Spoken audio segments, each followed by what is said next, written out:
Salut, c'est Florian, bienvenue dans cette nouvelle vidéo. Dans cette vidéo, je vais te présenter le top 5 d'actions de croissance pour PEA à acheter ce mois-ci. Pourquoi à acheter ce mois-ci? Tu commences à connaître la routine, la rengaine.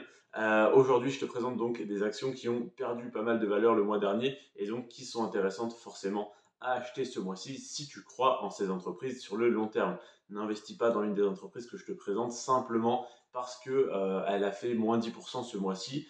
Si c'est une action qui ne t'intéresse pas, qu'elle ait fait moins 10 ou moins 70%, tu n'as aucune raison d'investir dessus. Je rappelle évidemment, le premier critère, c'est l'analyse fondamentale, à savoir est-ce que l'entreprise est intéressante, est-ce que tu souhaites investir dessus, et ensuite seulement il faut s'inquiéter du prix. Ah, est-ce que l'entreprise est à un prix intéressant? Oui, non, j'achète, j'achète pas. Voilà. On va commencer par la moins intéressante cette fois-ci. Allez, pour changer, pour aller vers la plus intéressante. La moins intéressante à acheter, en fait, il y en a deux égalités que je t'ai également présentées hier. C'est ST Microelectronics et Euronext. Ces deux entreprises-là ont fait moins 0,3% ce mois-ci.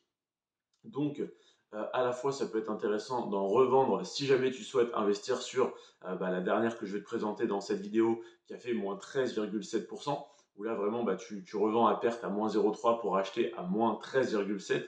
Donc, ça peut être une solution, mais ça peut être également intéressant d'en acheter parce que dans l'absolu, elles ont perdu de la valeur, même si ça n'est que 0,3%, ça reste toujours ça de prix si tu souhaites réinvestir et renforcer ta position sur ces entreprises.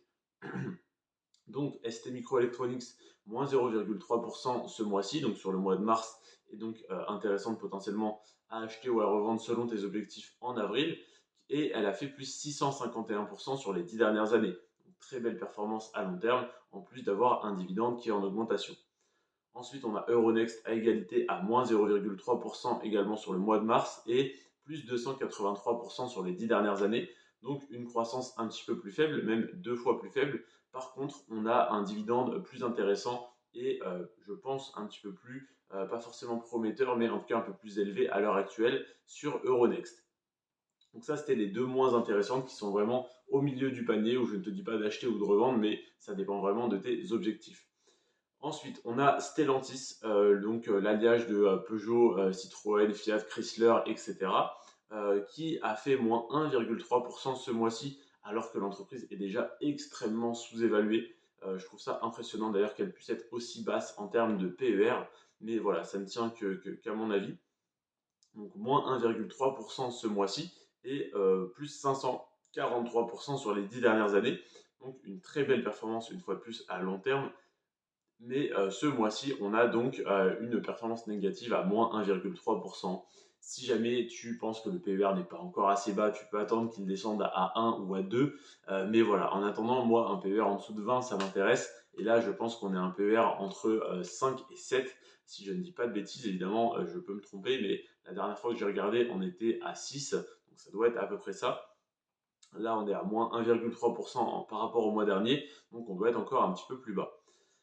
Donc moins 1,3 sur un mois et plus 543 sur 10 ans. Ensuite, on attaque vraiment ce qui va être intéressant pour investir ce mois-ci et les actions sur lesquelles personnellement je souhaiterais investir ce mois-ci, à savoir Vinci. Vinci, donc de Vinci Autoroute, Vinci Construction, etc. Vinci qui a fait moins 4,7% ce mois-ci, enfin, le mois dernier du coup, et plus 201% sur 10 ans. Alors oui, ça n'est pas l'action de croissance qui a la plus forte croissance, mais Vinci reverse un assez beau rendement sur son dividende en croissance pas très rapide mais constante.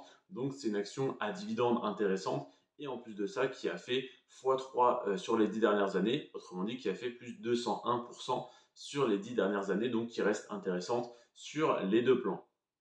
Donc Vinci, j'aime beaucoup l'entreprise, j'aime beaucoup le business model, on est à un prix intéressant, donc il n'y a aucune raison d'avoir peur. Il ne faut pas avoir peur, comme dirait notre ami Klaus Schwab. En tout cas, voilà, il ne faut pas avoir peur, mais il faut quand même faire tes recherches et ne pas investir dessus simplement parce que je t'ai dit que je la trouvais intéressante actuellement. En deuxième position, on a l'entreprise, l'action Capgemini. Capgemini qui a fait moins 7,8% ce mois-ci. Ça tombe bien, j'attendais qu'elle baisse pour réinvestir dessus. J'avais un ordre d'achat programmé. Je ne sais pas s'il est passé du coup, mais en tout cas, j'ai programmé un ordre il y a quelques semaines ou quelques mois sur Capgemini à un certain prix, je ne me souviens plus lequel, Mais du coup, je pense et j'espère que mon ordre est passé, mon ordre d'achat bien sûr.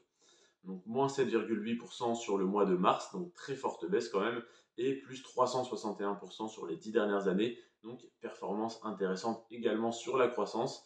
Et je n'en parle pas dans cette vidéo parce qu'on parle de croissance et voilà d'achat-revente, on va dire. On ne parle pas de dividende parce que le dividende ne bouge pas tous les mois, hein, il change potentiellement que tous les ans. Donc je t'en parle quand je fais mes analyses fondamentales d'action. En tout cas, voilà, cette entreprise a un dividende qui est plutôt intéressant, une croissance de 361% sur 10 ans qui est plutôt intéressante également. Et ce mois-ci, elle a fait moins 7,8%, ce qui est assez énorme. Donc, très bonne opportunité si l'entreprise t'intéresse, si le prix t'intéresse, etc., etc. Et en première position, oui, on a une baisse plus importante que 7,8%. Je te l'ai dit en début de vidéo, on a Téléperformance qui a fait moins 13,7%. Téléperformance, ça a pas mal baissé, je pense, suite aux restrictions, suite aux annonces concernant la publicité, parce que Téléperformance, si tu ne sais pas ce que c'est une entreprise de call center, de service après-vente, donc de centre d'appel. Donc si jamais tu ne connais pas, en fait, c'est des bâtiments dans des endroits pas chers avec des gens payés 1 euro de l'heure qui t'appellent toute la journée pour te vendre des aspirateurs, des machines à laver, des assurances, je ne sais quoi. Donc voilà pourquoi Téléperformance a chuté ce mois-ci d'après moi parce que on avait pas mal de restrictions sur les numéros pour faire du démarchage publicitaire. Ça doit être des 04 ou je sais pas quoi. En tout cas, voilà, ça doit être un certain type de numéro et pas d'autres. Donc, ils ont dû avoir pas mal de frais pour changer toutes leurs lignes et tous leurs numéros. Et en plus de ça, ils doivent forcément moins vendre. Je ne sais pas si c'est le cas, mais en tout cas, je le pense parce que les gens, du coup, ne se font plus avoir par un 02, un 06, un 07, même 09, je réponds. Ça se trouve, c'est mon banquier, ça se trouve, c'est mon médecin. Là, ils savent que les numéros 0, je sais pas quoi, c'est de la publicité, donc les gens ne répondent plus, enfin répondent moins, j'imagine. C'est tant mieux parce que c'est insupportable de se faire démarcher toute la journée, je suis complètement d'accord. Mais c'est pas pour autant que j'investis pas sur ce type de business parce que ça reste extrêmement rentable de payer une ligne fixe, un local, un hangar où il y a 1000 personnes dedans et tout le monde payait 1 euro de l'heure. Ouais, forcément, même s'ils font qu'une vente dans la journée à 50 euros, c'est extrêmement rentable pour l'entreprise.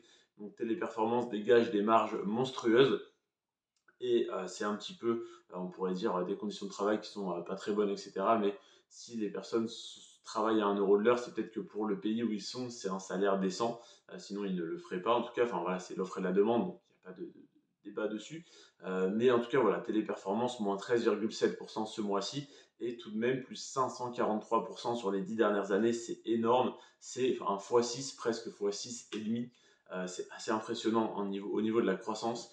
Et il me semble que Téléperformance, enfin il me semble, c'est même sûr, Téléperformance a commencé à verser un dividende il y a quelques années et il augmente très très très rapidement, comme les bénéfices et donc le chiffre d'affaires et le résultat net de l'entreprise. C'est tout à fait normal, mais voilà, il pourrait ne pas le faire, donc c'est une très bonne nouvelle. C'est donc une action de croissance avec une très forte croissance et avec un dividende, il me semble, qui augmente très rapidement, qui est jeune mais qui augmente très rapidement. Donc voilà le top 5 ou plutôt top 4, top 6 selon si tu considères que ST Microelectronics et Euronext à moins 0,3 sont intéressantes à vendre ou à acheter. Ça dépend vraiment de tes objectifs. En tout cas, voilà, elles ont plutôt stagné ce mois-ci. On a donc, je t'avais dit, Stellantis moins 1,3%, Vinci moins 4,7%, Capgemini moins 7,8% et Téléperformance moins 13,7% de croissance ce mois-ci. Je te remercie en tout cas d'avoir regardé cette vidéo. Ceci n'est pas un conseil d'investissement, je ne suis pas conseiller financier. Je t'invite à faire tes propres recherches, à aller plus loin, etc. Et surtout à investir sur ces entreprises que si tu les as analysées fondamentalement, qu'elles t'intéressent et que de par ma vidéo, tu vois qu'elles sont à un prix intéressant. Voilà. À savoir que je te tourne cette vidéo le 1er avril 2023, je te la publie le 2. Normalement, les infos sont à jour, j'ai fait mes recherches le 30. Donc voilà, il y a 3 jours de décalage entre le moment où j'ai pris ces chiffres et le moment où tout simplement tu vois la vidéo. J'imagine si tu la vois le jour de parution, si tu t'es abonné, que tu as activé les notifications via la petite cloche. Mais voilà, en tout cas, si tu la vois, il y a déjà 3 jours de décalage. Donc si tu la vois une semaine, 2 semaines après sa sortie, je t'invite évidemment à vérifier l'évolution du cours sur les 2 dernières semaines, sur un mois, sur 3 mois. pour voir globalement où on en est. Je te remercie en tout cas d'être resté jusqu'à la fin de cette vidéo. C'était un plaisir pour moi de te la tourner, même si j'ai pas beaucoup de temps en ce moment. Je suis désolé si des fois des vidéos sont en retard. C'était Florian. Sur ce, prends soin de toi et de tes finances. Et moi, je te dis à demain pour le top 5 d'actions de croissance pour compte titre à vendre ce mois-ci en avril 2023. C'était Florian. Ciao.